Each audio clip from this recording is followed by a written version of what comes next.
ब्राह्मण धर्म या यूं कहें कि हिंदू धर्म किस सन में और किस राजा के शासन काल में बना और कैसे बना, किस ईस्वी में बना हिंदू धर्म या ब्राह्मणी धर्म, इस न्यूज रिपोर्ट के माध्यम से एक एक बातों का खुलासा होगा। वीडियो अंत तक जरूर देखिएगा जिससे आप पूरी तरीके से कंफर्म हो पाए कि हिंदू या ये ब्राह्मणी धर्म कब, किस वंश में, किस ईस्वी में यह बनाया गया, किसके द्वारा बनाया गया और किस जगह से कैसे फूटकर या परिवर्तित होकर यह धर्म बना है। भारत में ब्राह्मणी व्यवस्था और उसके ग्रंथों का उद्भव काल आप इस न्यूज रिपोर्ट के माध्यम से देखने वाले हैं। भारतीय संस्कृति में सामाजिक और सांस्कृतिक विषमता का उद्भव ब्राह्मणी ग्रंथों द्वारा प्रस्फुटित ज्ञान की भावना है। इन ग्रंथों में आर्य अनार्य की बात हो या छूत वाले बदबूदार समाज की चर्चा हो या वर्णागत ऊंच नीच पर बने हुए सतयुग, द्वापर युग, त्रेता युग की काल्पनिक भारतीय संस्कृति की बनावट वाली बात हो या जातिगत बनावट वाली बात हो, इन सभी बातों की चर्चा सिर्फ ब्राह्मणी ग्रंथों में मिलती है। अन्यथा कई हजार वर्षों वाली भारतीय सभ्यता के असंख्य साक्ष्य और प्रमाण आज उत्खनन में मिले हैं, लेकिन किसी भी साक्ष्य में ऐसी कोई सभ्यता संस्कृति नहीं है। फिर भी आज कहा जाता है कि ब्राह्मणी वैदिक संस्कृति में ऊंच नीच, जाति पाति से युक्त छुआछूत वाला वर्णागत समाज भारत में पूर्व काल में स्थापित था। अब प्रश्न उठता है कि इस ब्राह्मण जाति वर्ण की उत्पत्ति का मुख्य काल केंद्र और उनकी उत्पत्ति के मुख्य कारण क्या हैं? इस न्यूज रिपोर्ट के माध्यम से आप पूरी तरीके से समझ जाएंगे तथ्यों और तर्कों के साथ कि एक्चुअल में यह जाति पात वर्ण व्यवस्था, ब्राह्मणों का उदय, इनकी व्यवस्थाओं का उदय किस काल में, किस समय में, किस साम्राज्य के समय में, किस वंश के समय में इन्होंने अपना पांव पसारा है। वीडियो अंत तक जरूर देखते रहिए। आइए इन सभी कारणों को साक्ष्यों और प्रमाणों के आधार पर विश्लेषण करते हैं। सर्वप्रथम भारत में ईसा पूर्व वाले प्राप्त ज्ञात और अज्ञात सभ्यता पर वैदिक युग का घालमेल में काफी विस्तार से चर्चा की गई है। यह वीडियो देखने के बाद इस चैनल पे लगे इस वीडियो को आप जरूर देखें जिससे आप समझ पाएंगे। वह सभ्यता भारत की शुद्ध बौद्धिक सभ्यता थी जिसके काफी साक्ष्य आप लोग भारत के किसी भी संग्रहालय में जाकर देखे होंगे अथवा जाकर देख सकते हैं। वहां यह सब साक्ष्य सुरक्षित रखे हैं। इन सभी साक्ष्यों के बीच कोई भी ब्राह्मणी वैदिक परंपरा का साक्ष्य आपको नहीं दिखेगा। फिर भी आज ब्राह्मणी वैदिक ऊंच नीच जाति पाति से युक्त छुआछूत वाली वर्णागत संरचना दिखती है तो यह निश्चित ही ईस्वी सन के बाद में किसी समय की उत्पन्न सभ्यता रही होगी।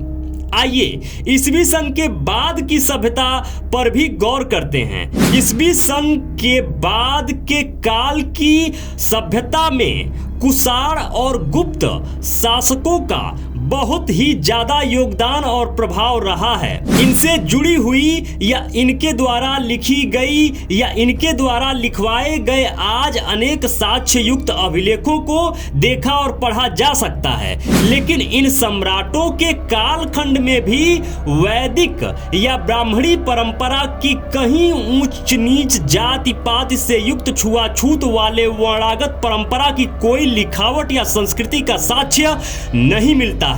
ईसा बाद ब्राह्मणी वैदिक परंपरा को जानने समझने का सबसे मजबूत आधार है। उस समय के सांस्कृतिक विरासत के ऊपर शोध करने वाले अनेक शैक्षणिक संस्थान जैसे स्थापित विश्वविद्यालय की संस्थाएं हैं। उन सभी शिक्षण संस्थानों में सभी प्रकार की ज्ञान वाली सभ्यता संस्कृति पर अनेक शोध होते रहते हैं। आज आप सभी शिक्षण संस्थानों की सभ्यता संस्कृति को नजदीक से देख सकते हैं। उन शिक्षण संस्थानों में उस समय के भारत में आध्यात्मिक और सांस्कृतिक विरासत के ऊपर अनेक भाष्य लिखे हुए कई हजार आचार्य और कई विद्यार्थी विद्या अध्ययन करने में लगे रहते थे। लेकिन आज उत्खनन से प्राप्त किसी भी विश्वविद्यालय से किसी भी वैदिक या ब्राह्मणी ग्रंथों का साक्ष्य प्राप्त नहीं हुआ। आखिर पूर्व काल की यह कैसी ज्ञान की परंपरा थी जो ज्ञान स्थली तक पहुंच ही नहीं पाई कि उस समय के विश्वविद्यालय में किसी भी प्रकार का इनका वेद पुराण रामायण महाभारत का कोई भी अंश नहीं पढ़ाया जाता था, ना ही लोग जानते थे। यानी कि यह ब्राह्मणी वैदिक ज्ञान वाली संस्कृति ईसा बाद की विश्वविख्यात ज्ञान स्थली के समय में भी नहीं थी। यह तो अजीब बात हुई। तब तो निश्चित ही यह ब्राह्मणी वैदिक ऊंच नीच जाति पात से युक्त छुआछूत वाली वर्णागत संस्कृति गुप्त काल और भारतीय शिक्षण संस्थानों के बाद की संस्कृति रही होगी। आइए इसके बाद की सभ्यता संस्कृति को देखते हैं। भारत में इस कालखंड तक अनेक विदेशी यात्री भी शिक्षा प्राप्त करने के उद्देश्य से भारत की यात्रा पर आए थे। उन सभी के द्वारा भारत में शिक्षा प्राप्त करने और भारत के सामाजिक बनावट को देखते हुए सांस्कृतिक वातावरण पर अनेक लिपिबद्ध पुस्तकें आज भी साक्ष्य के तौर पर विद्यमान हैं। लेकिन अफसोस किसी ने भी भारत की सांस्कृतिक बनावट को वैदिक या ब्राह्मणी वर्णागत संस्कृति के रूप में नहीं देखा।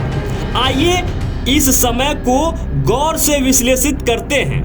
भारत में सम्राट हर्षवर्धन जो कि 7वीं शताब्दी में थे, हर्षवर्धन के काल तक की बौद्धिक सभ्यता संस्कृति मिलती है और इसमें किसी भी ब्राह्मणी मत और वर्णागत या जातिगत समाज की संरचना का साक्ष्य नहीं मिलता है। यानी कि यहाँ तक आप क्लियर हो गए होंगे कि सम्राट हर्षवर्धन तक यानी 7वीं शताब्दी तक किसी भी ब्राह्मण या ब्राह्मण के रचना जैसे रामायण महाभारत वेद पुराण जाति व्यवस्था वर्ण व्यवस्था का कोई भी सबूत, एक सिंगल सबूत तब तक 7वीं शताब्दी तक नहीं मिलता है। तो यहाँ तक तो आप लोग क्लियर हो गए होंगे कि 7वीं शताब्दी तक किसी भी प्रकार का ब्राह्मण धर्म या हिंदू धर्म नहीं था। चलिए आगे बढ़ते हैं। उस समय तक 7वीं शताब्दी तक हर्षवर्धन काल तक सभी एक दूसरे के साथ समानता वाले वातावरण में रहते हुए स्वेच्छा से भिन्न भिन्न प्रकार के जीवनोपार्जन कार्य करते रहते थे।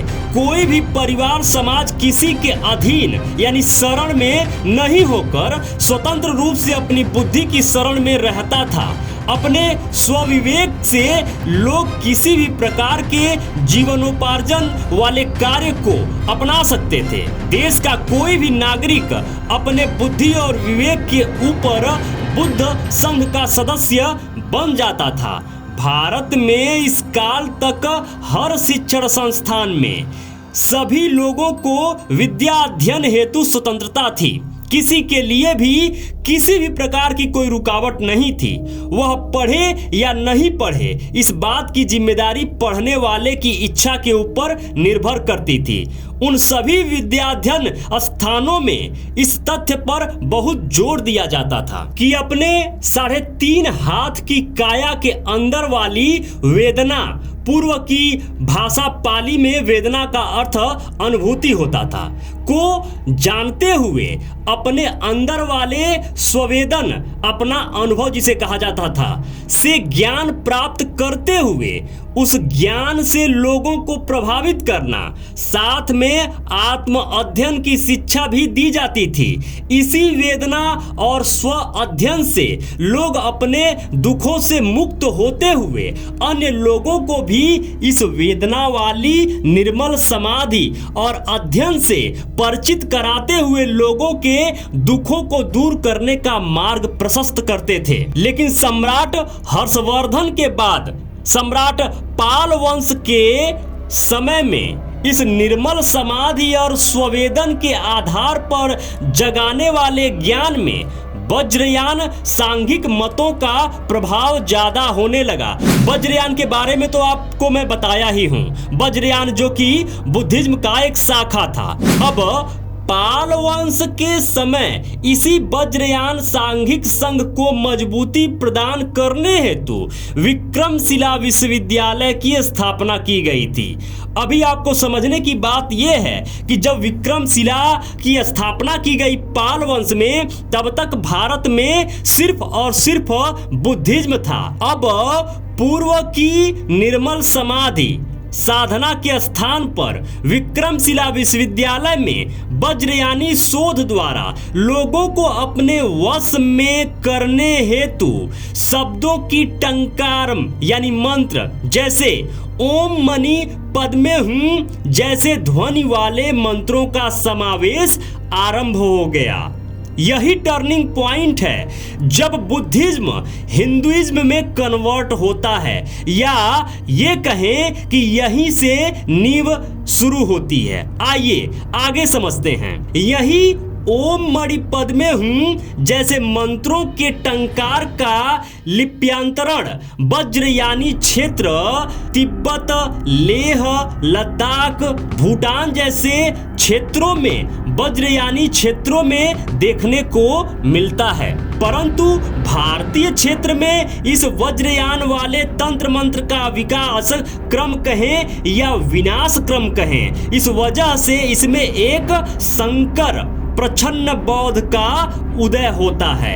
यही टर्निंग पॉइंट है। यहां तक तो बुद्धिज्म विकास की तरफ चल रहा था, लेकिन अब यहां देखिए कि किस तरीके से पाल वंश में जब विक्रमशिला विश्वविद्यालय की स्थापना हुई और यहां से तंत्रयान जैसे यानों की स्थापना हुई, जहां से एक बौद्ध भिक्षु जिनको प्रच्छन्न बौद्ध शंकर कहा जाता था, उन्होंने कैसे यह सारी चीजों को परिवर्तित किया। अब आगे देखिए, आदि शंकर के नाम से जाना जाता था इन बौद्ध भिक्षु को। आदि शंकर प्रच्छन्न बौद्ध ने अपने दर्शन द्वारा वज्रयान के तंत्रयान वाली ज्ञान की जगह पर मंत्रों वाला, जिसको मंत्रयान कहा जाता है, एक नया शैव पंथ यानी शैव यान, जिसका दर्शन अद्वैत सिद्धांत पर आधारित है, की स्थापना की। यही वह भारतीय काल चक्र का समय है जहां से सम्यक संस्कृति से हटते हुए व्यक्ति विशेष की संस्कृति का उदय होता है, और इस संस्कृति के प्रथम प्रणेता के रूप में सारा श्रेय आदि शंकर को जाता है। यानी उन बौद्ध भिक्षु जो आदि शंकराचार्य थे, यानी प्रच्छन्न बौद्ध आदि शंकर को जाता है। यहीं से सारा का सारा इतिहास बदलता है। आगे देखते हैं। यह शंकर आगे चलकर आदि शंकर के रूप में प्रतिस्थापित होते हुए भारत के आदि शंकराचार्य, प्रारंभिक शंकराचार्य कहलाए, जिन्होंने पूर्व काल से चली आ रही बौद्धिक संस्कृति का दमन करते हुए अपना एक नया अद्वैत वैदिक सिद्धांत पर आधारित दर्शन स्थापित किया। इस आदि शंकर के दर्शन को शैव पंथ भी कहा जाता है। इस शैव पंथ में आदि शंकर की स्वयं की बनाई हुई दर्शन व्यवस्था है, जिसमें बौद्धिक संघ के जैसा खुलापन नहीं है। इसमें एक परिवार का एकाधिकार है, जिसमें आज कोई भी आदि शंकर के जन्म स्थान केरल से लेकर आदि शंकर की कर्मभूमि केदारनाथ मंदिर और पशुपतिनाथ मंदिर नेपाल काठमांडू में अवस्थित मंदिर में देख सकता है। आज भी इन सभी जगहों पर केरल के एक ही परिवार जंगम ब्राह्मण का ही परिवारवाद वाली सर्वोच्चता स्थापित रहती है। अब यहाँ से शैव पंथ के बाद अलग अलग पंथों का, अलग अलग संप्रदायों का निर्माण होता है और इसके बाद मुगल काल में और अंग्रेजों के काल में हिंदू नामक शब्द की उत्पत्ति होती है। और इस राजनीतिक शब्द को किस प्रकार सबको संगठित करके ठगने का एक जो सिस्टम बनाया गया उसको हिंदू धर्म कहा जाने लगा। तो मुझे पूरा उम्मीद है कि आज आपको पूरी तरीके से समझ में आ गया होगा कि ब्राह्मण धर्म यानी हिंदू धर्म कब किस काल खंड में बना, किसके द्वारा बनाया गया, किस ईस्वी में बना, यह पूरी तरीके से आपको समझ में आ गया होगा। यह कभी भी अचानक बना हुआ धर्म नहीं है, यह धीरे धीरे करके परिवर्तित हुआ है और यह बुद्धिज्म की ही एक शाखा है जो बौद्धों के द्वारा ही बनाई गई। लेकिन आज धूर्तों ने इसे कब्जा लिया और पाखंडवाद को उसमें इतना पिरोया कि उसको बिल्कुल दूषित कर डाला। मेरे मित्रों, अगर आप चाहते हैं कि हम आपके लिए इसी तरीके से तथ्यों और तर्कों के साथ भारत का असल इतिहास ढूंढ कर दिखाते रहें तो निवेदन है हमें डोनेशन जरूर करें। स्क्रीन पर स्कैनर लगा हुआ है, स्कैन करके डोनेशन जरूर करें और Seahawk.com को जरूर याद रखें। जो भी सुविधाएं आप ले सकें Seahawk.com की वेबसाइट पर जाकर आप देखें, Seahawk.com लॉगिन करें अपने मोबाइल में और जो भी सुविधाएं हैं उसको जरूर लें। जो भी मित्र अभी तक इस चैनल पे बने हुए हैं, इस वीडियो को देख रहे हैं, निवेदन है कि इस वीडियो को इतना अधिक शेयर करें कि सभी मूल निवासियों तक या सभी उन पाखंडियों तक ये वीडियो पहुंचे और वो समझ सके कि भारत की असल सच्चाई क्या है। जो भी मित्र अभी तक इस चैनल पे बने हुए हैं, ये वीडियो देख रहे हैं, आप सभी को बहुत बहुत मंगल कामनाएं। नमो बुद्धाय, जय भारत।